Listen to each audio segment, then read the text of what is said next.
તો રાજકોટ જિલ્લાના ધોરાજીના જામખંડોળના રોડ પર આવેલા ખેતરોમાં અચાનક આગની ઘટના બની છે।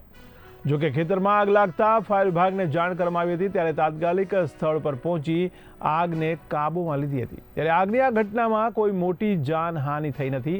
ત્યારે આગ લાગવા પાછળ ખેડૂતોએ પીજીવીસીએલની બેદરકારી જણાવી છે।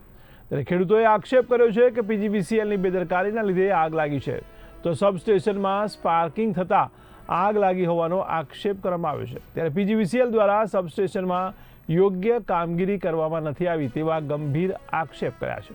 ત્યારે ખેડૂતોને દર વર્ષે આગ લાગે ત્યારે પાકોને નુકસાન થતું હોય છે।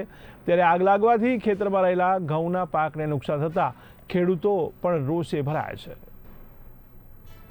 હું ધોરાજીના ખેડૂત ખાતેદાર હિતેશભાઈ હંસરાજભાઈ બાબરિયા। અહીં અમારો ધોરાજી જામકરણા રોડ પર અમારું ખેતર આવેલ છે। ત્યાં દર વર્ષે અમે આ પીજીવીસીએલના જે 11 કેવીના તાર છે, 11 કેવીના તારમાંથી દર વખતે જમ્પરમાંથી ને સ્પાર્કિંગ થઈ અને નીચે તિખારા કરી અને આ ઘઉં વાવેલા છે, એ ઘઉંવાળામાં દર વખતે આગ લાગે છે દર વર્ષે। તો અમે દર વર્ષે સાહેબ પીજીવીસીએલના એન્જિનિયર સાહેબને રજૂઆત કરીએ છીએ રૂબરૂ જઈને કે તમે આ તમારા તારમાં જે જમ્પર આવેલા છે એ જમ્પર વ્યવસ્થિત કરાવી અને વ્યવસ્થિત રિપેર કરાવો, જેને કારણે અમારે જે આ ઘઉંમાં આગ લાગીને નુકસાન થાય છે એ અમને આગમાં નુકસાન ન થાય। પણ એ લોકોની પીજીવીસીએલના તંત્રની ઘોર બેદરકારીને કારણે અમારે આ બધી આગ લાગે છે અને આ બધું ભોગવવું પડે છે અને એ લોકો અમને વ્યવસ્થિત જવાબ નથી આપતા અને આ પ્રશ્ન અમારો 4-5 વર્ષ થયા છે। આ હમણાં 5 વર્ષમાં ત્રીજી વખત આગ લાગેલી છે।